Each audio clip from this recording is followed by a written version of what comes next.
Fala pessoal, eu sou Mauro, economista do Porquê, e começa agora mais um episódio do Economia Está em Tudo.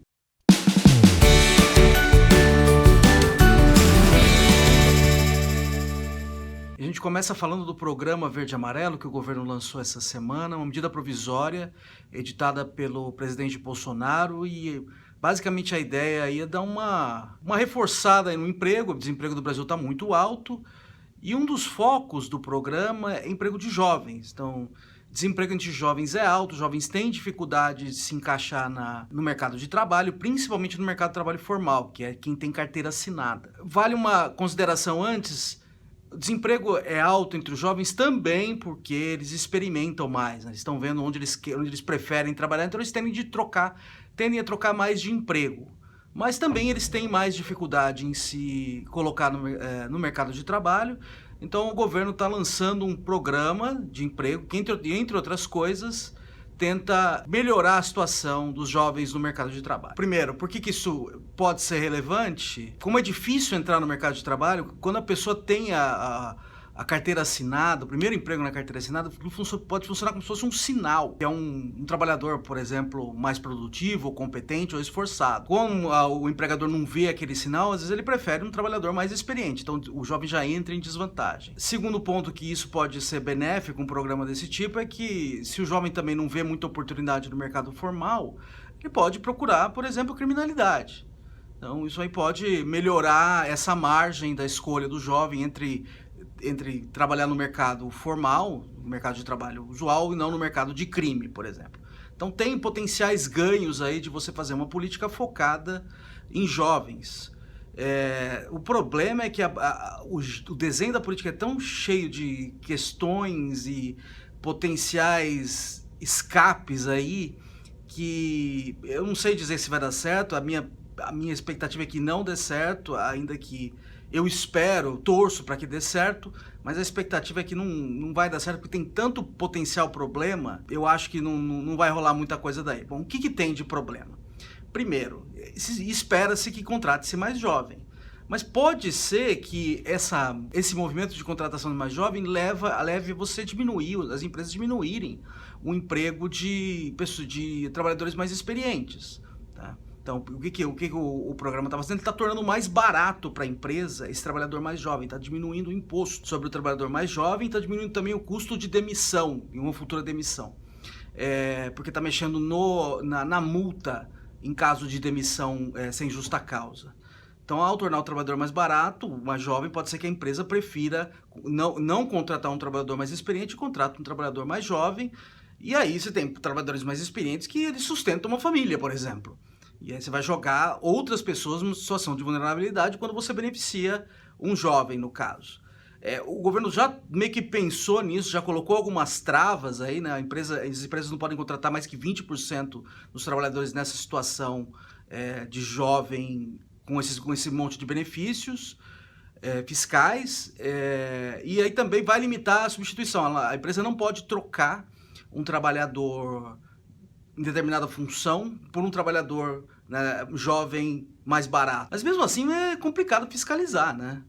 E além disso, essa substituição ela seria mais frequente numa situação em que o mercado de trabalho não está tão como ele está agora, ele estaria em situações normais. O mercado de trabalho ele está fraco, ele está se recuperando. Então a expectativa é que as empresas voltem a contratar. Elas voltando a contratar, pode ser que elas deixem de contratar um trabalhador experiente e passem a contratar um trabalhador mais jovem. Então você vai ter substituição nessa margem, principalmente nessa situação em que o mercado de trabalho está se recuperando. Segundo ponto problemático dessa política. Essa política, ela só pode valer durante 2 anos. Então, durante 2 anos, se a empresa contrata um jovem nessa situação, pode ter esses benefícios tributários. Tá? Depois de 2 anos, ela tem que colocar esse trabalhador na mesma situação dos outros. Então, o que acontece? Depois de 2 anos, o imposto, de repente, sobe de uma hora para outra. Então, na margem, esse trabalhador fica mais caro. Então, o incentivo da empresa de reter esse trabalhador é baixo. Esse é um ponto que foi levantado pelo professor Gabriel Lisseia, lá de Oxford. Eu recomendo esse artigo, essa entrevista que ele deu para o Valor.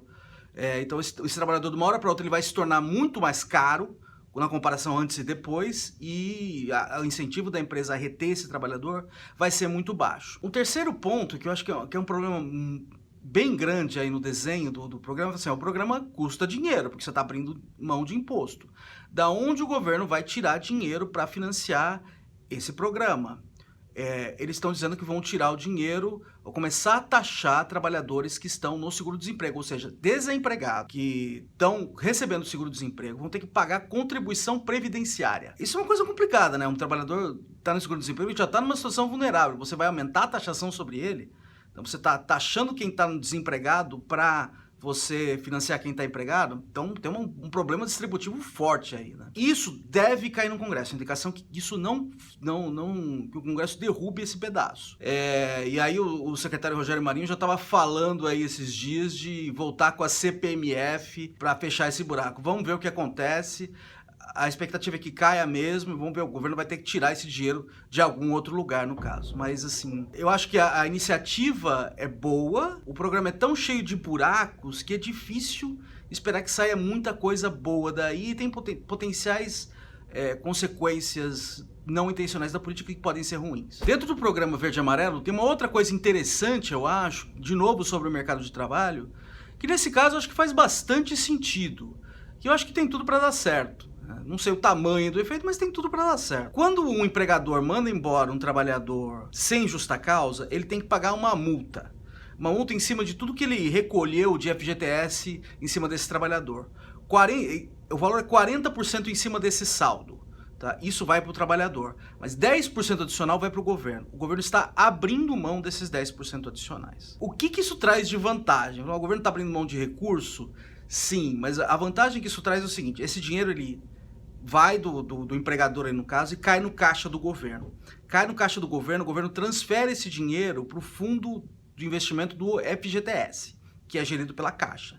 Quando o dinheiro sai do caixa do governo, ele mexe no teto do gasto. Então ele entra como se fosse despesa aí no caso, então afeta o teto do gasto. Quando o governo está abrindo mão disso, na verdade ele está criando um alívio no teto do gasto. Então isso já é uma coisa interessante, especialmente para um governo que está todo enforcado no curto prazo em termos, na situação fiscal dele, né? Mas eu acho que tem outras consequências interessantes nesse sentido.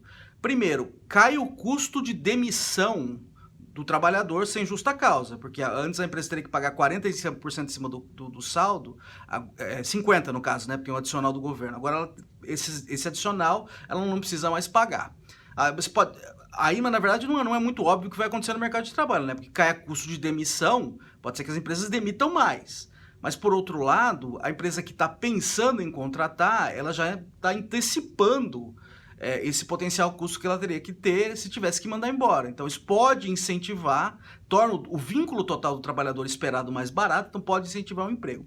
A minha expectativa é que esse segundo canal seja mais importante nesse momento, porque é um momento de recuperação do emprego. Como está tendo mais criação de emprego do que destruição de emprego, a minha expectativa é que esse primeiro canal seja dominante. Então, essa política ela contribua, além de dar o alívio no teto do gasto, ela contribua para a geração de emprego também. Ainda que eu não sei o tamanho disso, né? Porque ainda vai continuar sendo caro fazer a demissão, ela vai ficar um pouquinho menos cara. Eu acho também que esse tipo de política, a gente já falou isso aqui em vídeos passados sobre o FGTS, ela pode ter efeitos de longo prazo, ainda que as distorções vão permanecer. Essas distorções tendem a ficar menores com essa multa menor. O que acontece hoje? Como, à medida que o trabalhador ele vai aumentando o tamanho do vínculo dele com a empresa, as contribuições que a empresa faz para o FGTS vão subindo. Então vai acumulando esse saldo aí que ela teria que pagar caso tivesse que mandar o trabalhador embora. Então, quanto mais tempo ele fica no vínculo, mais caro ele vai ficando se tiver que fazer uma demissão sem justa causa. Então, o que a empresa pode falar, olha, eu prefiro demitir essa pessoa mais cedo do que ter que arriscar lá na frente e ter que pagar uma bolada. Então, isso aí tende a encurtar os vínculos de emprego, e aí, no fim das contas, pode ser ruim, porque as pessoas elas aprendem pouca coisa relacionada específica à empresa, então tem pouca acumulação de capital humano específica à empresa. Os trabalhadores também entendem que o vínculo deles vai ser curto, então eles também têm pouco incentivo a aprender coisas específicas à empresa. Então tudo isso é ruim da perspectiva de acumulação de capital humano específico e ganho de produtividade ao longo do tempo. Então, quando você diminui esse custo para a empresa, você não está diminuindo o que o trabalhador receberia em caso de demissão, que no caso funciona como se fosse um seguro mesmo. Mas você está diminuindo esse custo para a empresa, o governo abrir mão disso, você tende a aliviar essa margem.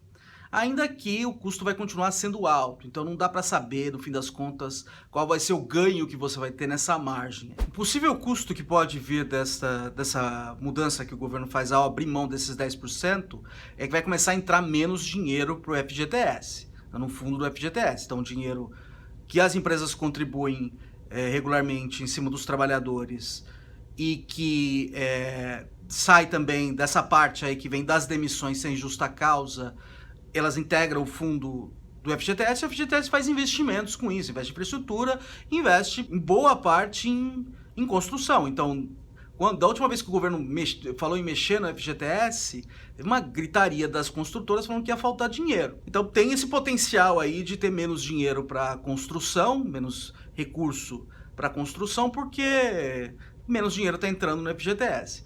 Mas, de novo, assim, por que esse setor teria que ser especial para receber esse dinheiro a mais? Tá? Segundo ponto, hoje no Brasil os juros caíram muito, então as empresas elas têm oportunidades mais baratas hoje no mercado privado, mercado financeiro privado, para se financiar.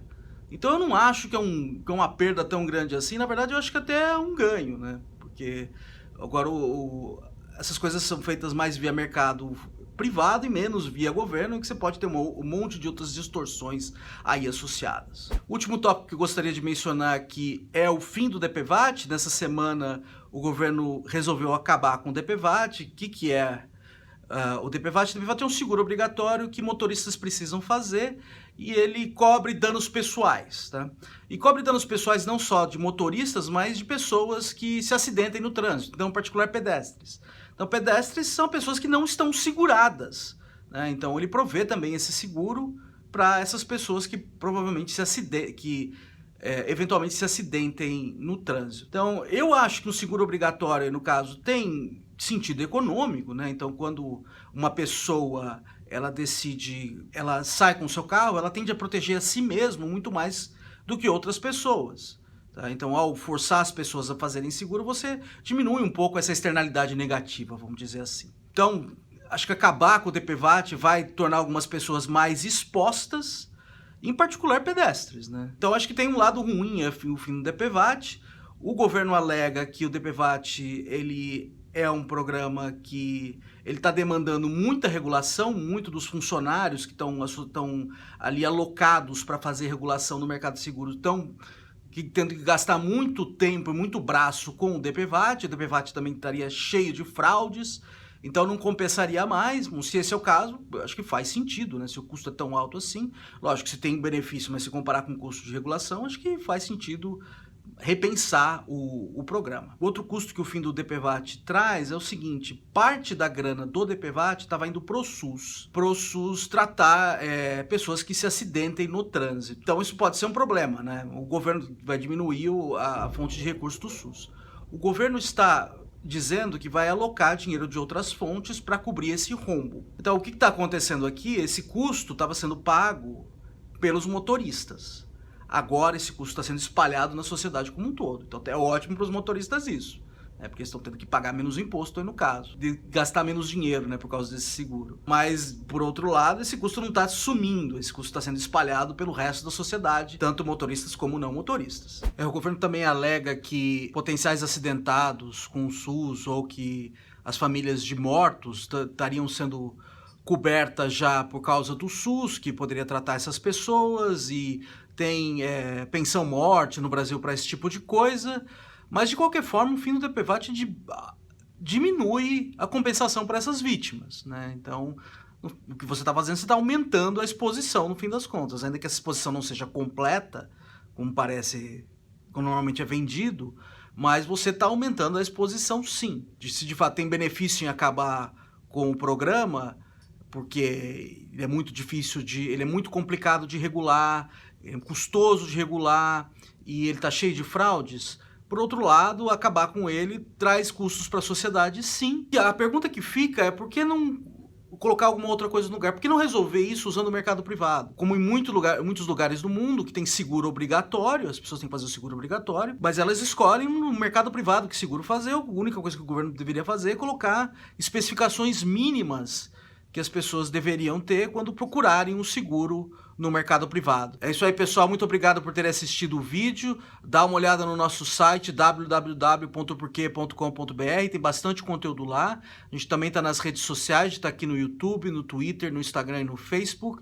E a gente volta a conversar na semana que vem. Um abraço.